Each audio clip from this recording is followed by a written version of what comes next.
Good morning. Good to see y'all guys again. Deshaun here from Voice from the Dirt Road. It's been a great week. Very busy week. But what I would tell you is I wouldn't change one thing about the week. So I just say thank you to everybody out there that's been supporting us with this show and supporting us with everything else that we actually involved in. So want to let you know that. Appreciate everything. But we're gonna jump right into the show this morning. Let me, with Shelly, if you'll put that stool back up so I can orient everybody back to what this show is all about. Last week we took the week off for the holidays, and hopefully everybody had a great time. I know a lot of people may still be on spring break now, but in the world of agriculture, a lot of things are going on. From cattle prices being up, from fuel prices being up, to fertilizer being up, to a war is going on or not going on. It's all kind of things going on. But every last thing that I just mentioned there affects everything on this stool.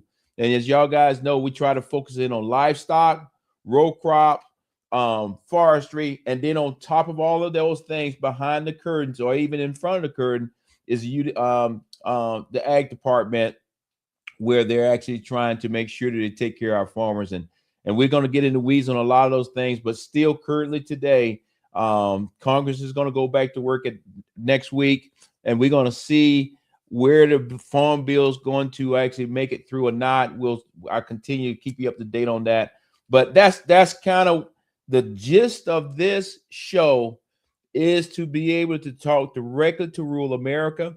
At the same time, bring rural America's issues forward, discuss them, and then on top of all that, make sure that people that live in our cities have a little bit of a glimpse of what does it mean to live out on a farm or live in a place where you still do real agriculture. So we try to make sure that flavor is there. And today's show is not going to be my longest show, because guess what?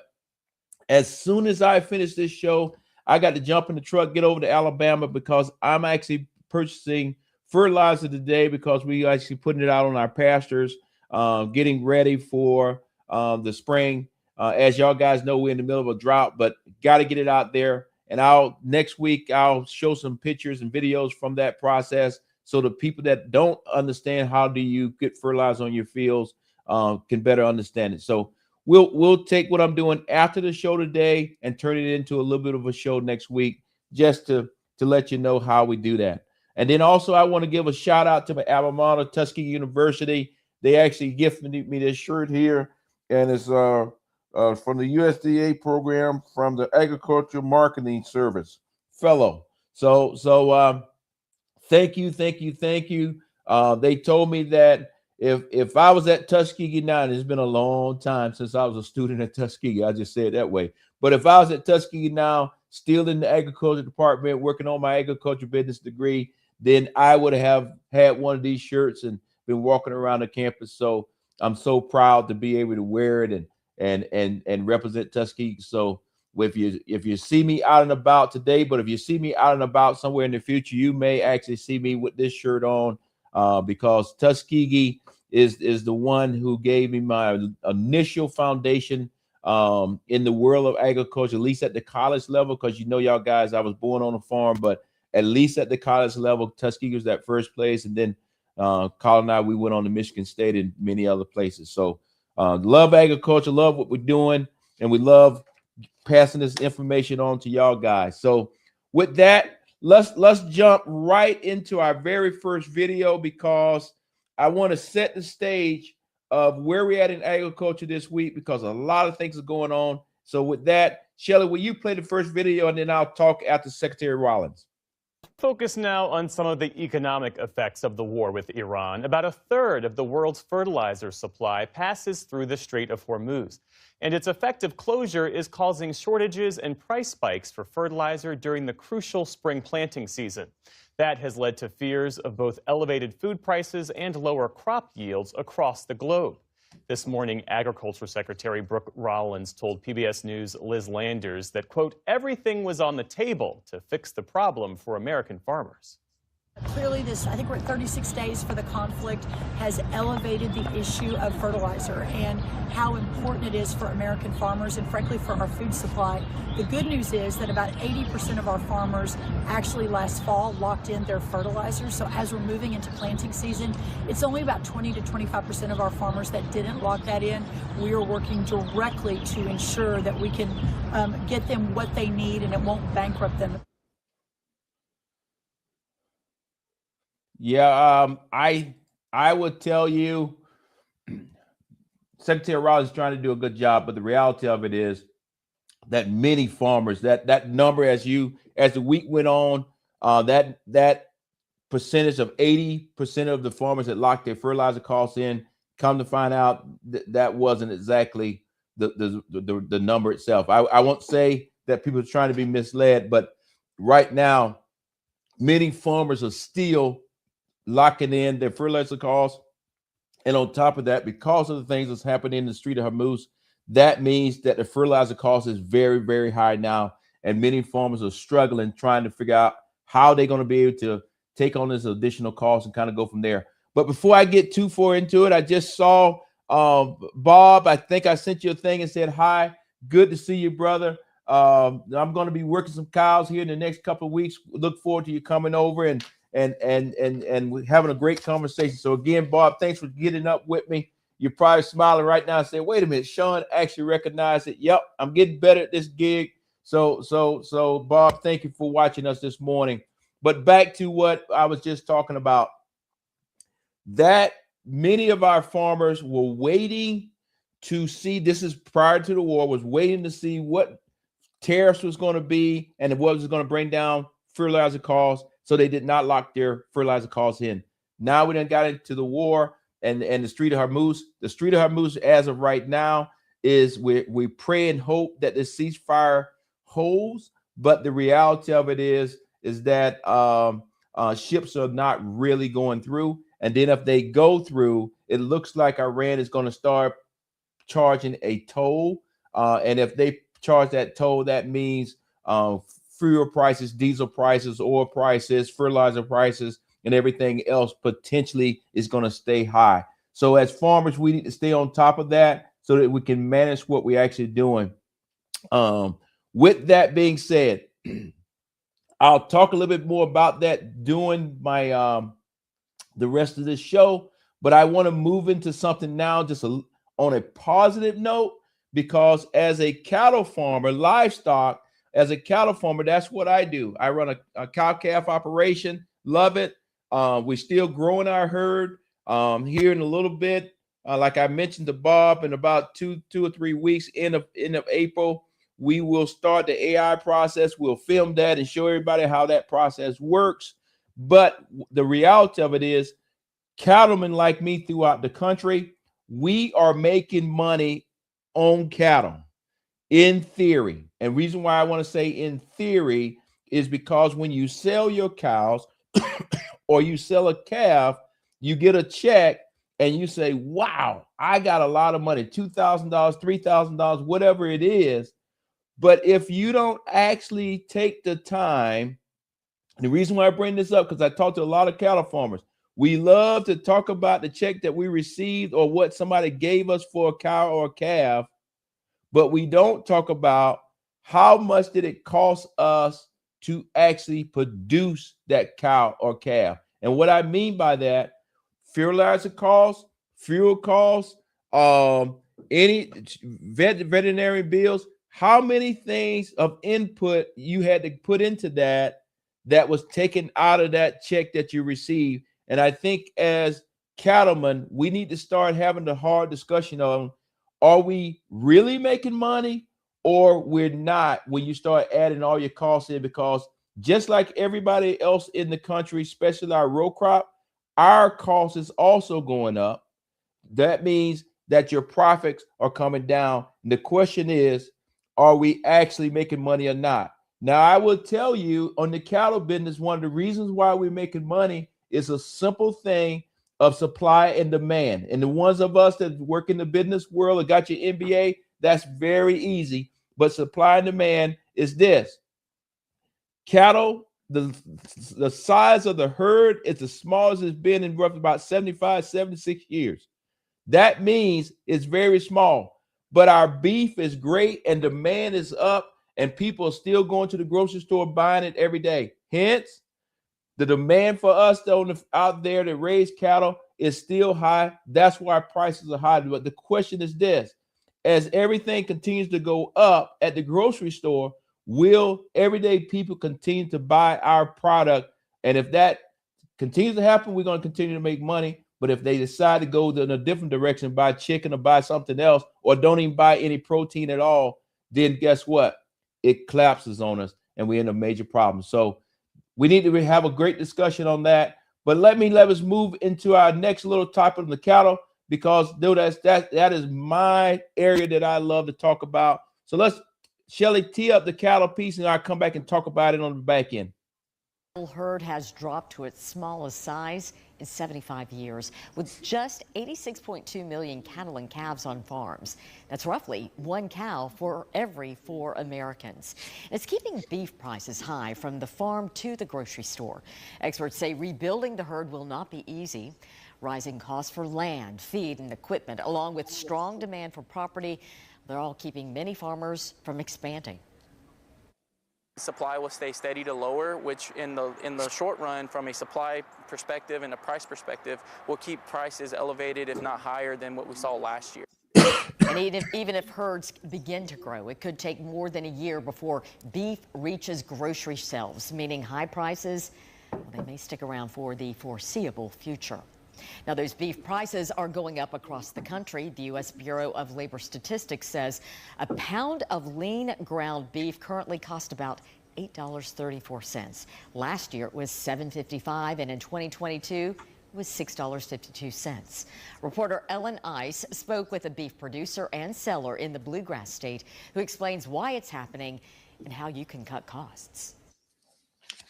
This is Amanda Hall with Halstead Farms and Meats. A couple hogs last year, so this is their pork. We have pork chops, sirloin chops, your ribs, sausage. They're a local beef producer right outside of Lexington. Here we have our ribeyes on the bottom.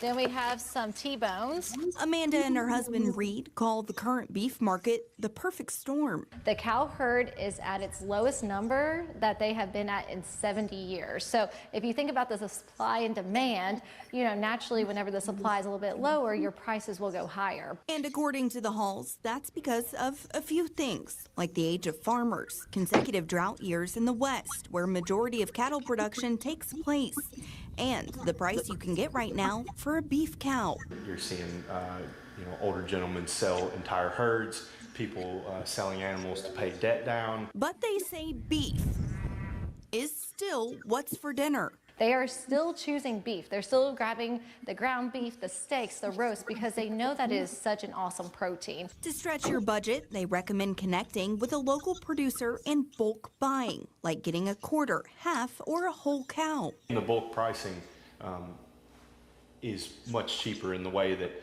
from a fillet all the way down to, say a chuck roast, if you will, your pricing per pound is all the same. Cutting costs We have a beautiful tomahawk right here. doesn't mean you have to trim the fat. Back in February, we spoke with a multi-generational cattle farmer in East Tennessee who has raised beef for decades. You can watch that story and learn more about bulk ordering right now at WBIR.com.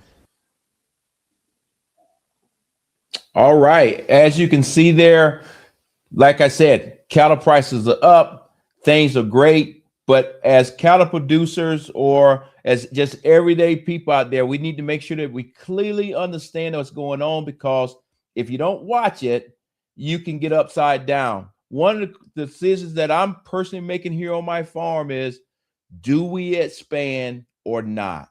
You notice what they said in the video. Some of our older farmers are deciding to sell out because right now they can make a lot of money. And when I say sell out, they're selling all the cows, they're selling the farm, they're selling everything.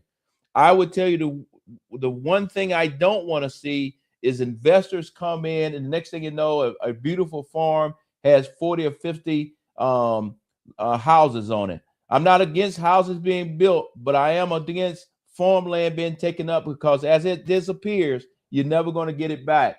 So one of the decisions that we'll be making here on my personal farm, and I know other farmers that I talk to are going through that same process of right now, yes, money's tight, things are high, but is this the right time to purchase more land? Is this the right time to purchase more cows?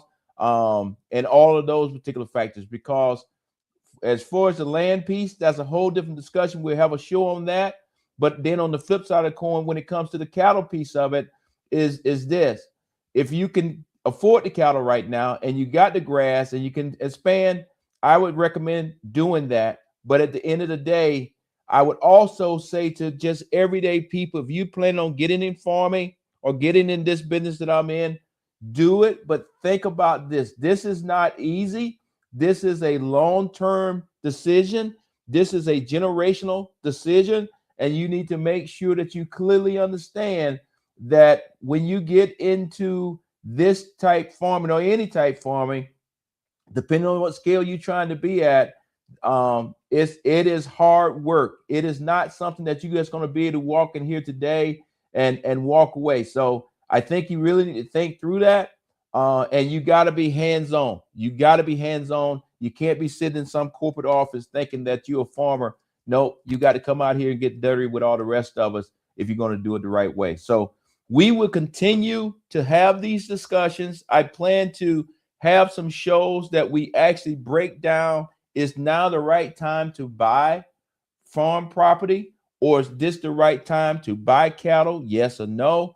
And then so that if you decide to get in this business, or if you're already in this business, maybe I can help you with your decision making. I won't tell you what to do, but I just want to provide you with the information so that you can make a better decision on what you want to do. But I would tell you up front, that with everything that I got going on my farm, it is work. So like I said, as soon as I get off this show this morning, I'm jumping right in the truck and I'm headed to Alabama to buy some fuel. I mean, to buy some fertilizer. So let's just move just a little bit. Let me check and see if I got any more comments. Hold on. Trying to get better at this thing. Everybody just pretty much saying good morning. So please, good morning. Thank you. Thank you for all the little comments of saying, Sean, we're proud of you. I don't know what you're proud of me of. I'm just doing a cattle Voices of the Dirt Road show. Okay. I'm just a cattle farmer. So, but again, thank you for that. Thank you. Your encouragement, your prayers keeps our energy up, and we're going to continue to keep our energy up. We're going to continue to do what we do, because if it was easy, everybody would be doing it. And that's the life of farming. But let me just touch one more thing. Currently, as y'all guys know, I spent many years in the service, many years in the Middle East, and we have now been in a war now for I think about 40 days. Don't quote me on that. We have lost some lives. God bless their souls. But in addition to that, right now, I think we're still supposed to be in a ceasefire. I hadn't really looked at the news early this morning, but what I do know is this: is it? I'm not sure if it's going to hold, and if it does hold, I'm not sure if Iran's not now going to start charging every ship that goes through, which in turn may keep the cost of oil and everything else high. So as farmers, we need to take this in consideration as we move forward. With that being said, I have one more video. We'll talk about what's currently happening in the Middle East, and then from that, we'll close the show out. So if you have any questions that you want me to address, please put it in the chat right now when this video come up. And if I see it, I'll try to address it on this show. If not, I'll address it next week. Shelley? Now the White House is preparing for peace talks as the fragile ceasefire between the U.S. and Iran remains intact. And according to CNN, Vice President J.D. Vance and other senior members will go to Pakistan this Saturday to continue the conversation. The vice president spoke about the ceasefire during his visit to Hungary. And there are some conflicting reports surrounding the status on the Strait of Hormuz. While the White House says it is seeing more ships getting through, independent analysts say there's no change in traffic since the ceasefire was announced.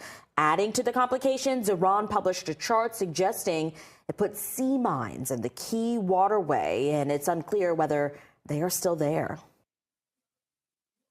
Well, as you can see there, it's a lot of unknown. Not going to get back into my other life of being in the military. I think you see enough stuff back there behind me that talks about being in the military. Matter of fact, directly behind me there, that yellow ribbon is the yellow ribbon that we received when we came back from our deployment to Afghanistan in 2007, 2008. I'm proud that 15 of us went to Afghanistan and 15 of us came back, and 15 of us are still doing the right thing today. And so that's, we'll leave that alone.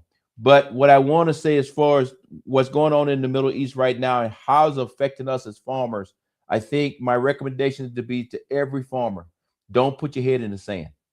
You got to pay attention to international affairs, because the things that are actually happening right now over in Iran and over in the Middle East will have direct effect on you and your farm here on the ground.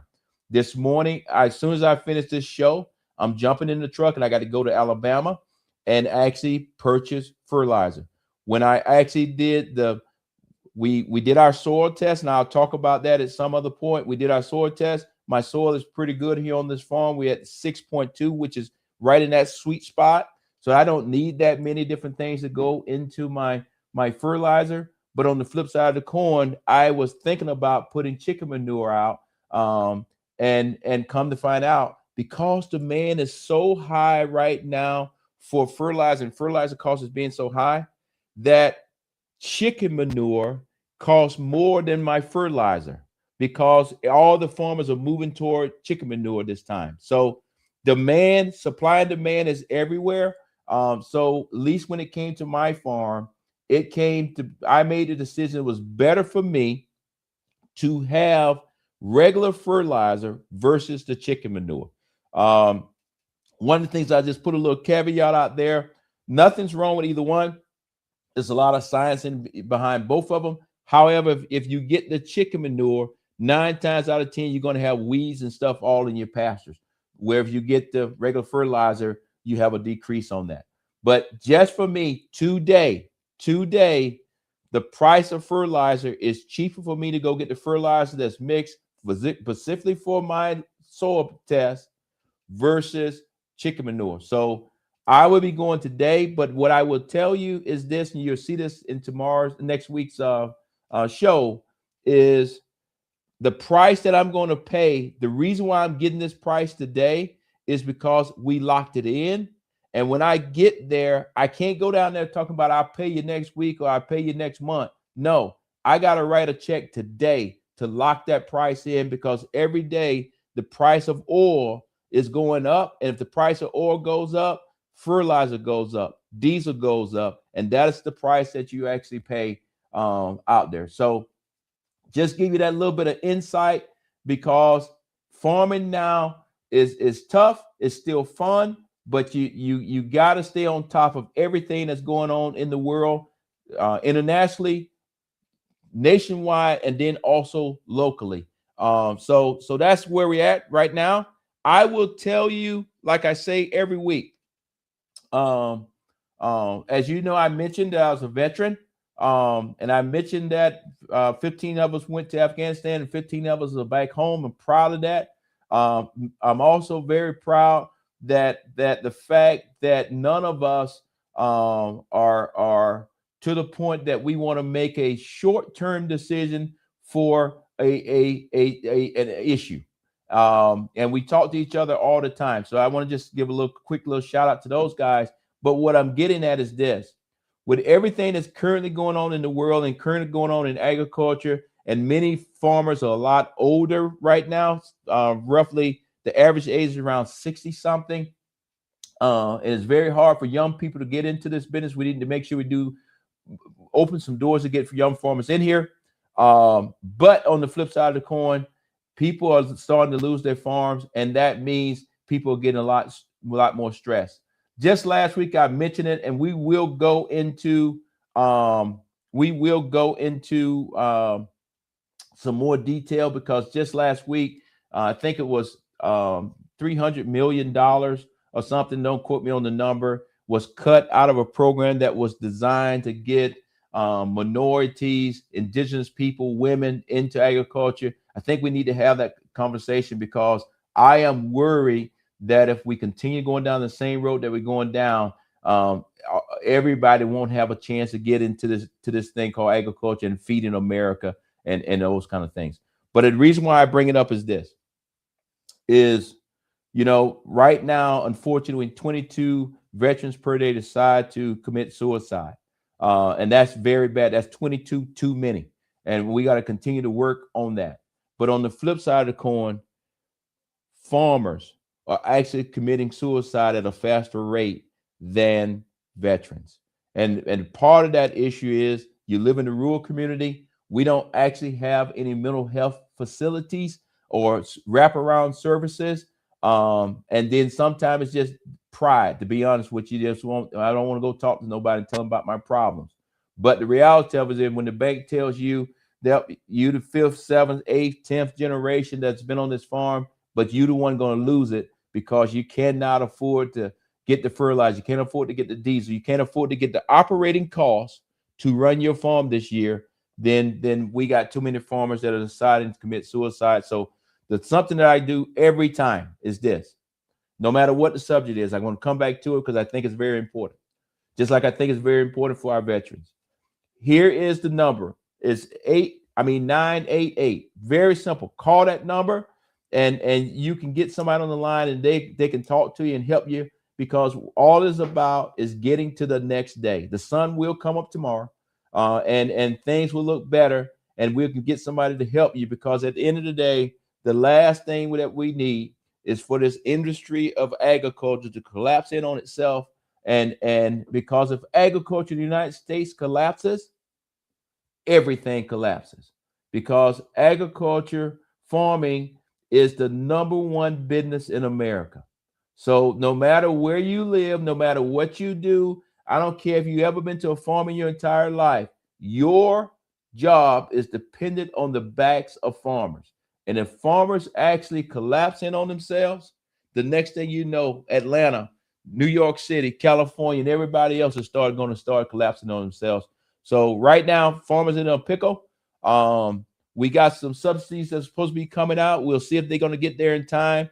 But the banks are not saying yes like they used to. So we're in a situation that we got to put our hands back around our farmers and help them. So, hey, this morning was a great show in this crazy week that we have been in. And if you know me personally, you know it has been a crazy but a very rewarding week. I want everybody to clearly understand that the way Sean Harris' mind thinks is sometime you have to fail to be successful. Sometimes you have to fall down to understand how to get the hell back up. And if you truly know me, people talk about all the awards and accolades and education and stuff I got. But what I always kind of keep in my mind is those points in my career in the agriculture world or whatever I was doing where we fell short.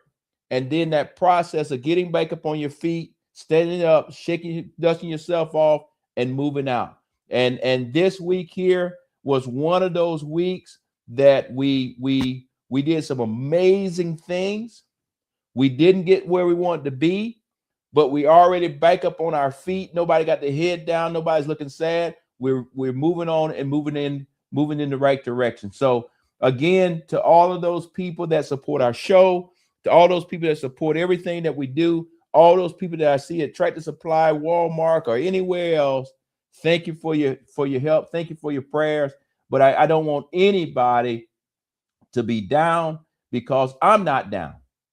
Whatnot. I know some people were like, well, Sean, you okay? Yes, I'm just fine, because guess what? Things like that don't define you. What we're all about is helping farmers and helping everybody throughout the United States and right here in Northwest Georgia where I live. So that's what the focus is going to be, and we're going to continue to do that. So you'll see me out and about here real soon.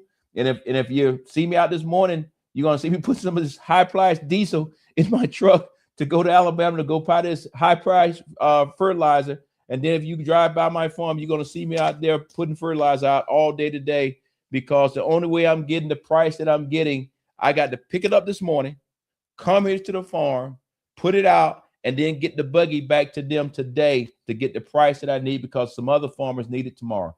So with that, I think I've touched on everything. I think I tried to put a lot into a little bit of small package. Been talking now for 30 minutes. And guess what? The cup is empty. That little bit right there was too cold. I couldn't drink it, guys. Have a great day. Bye-bye.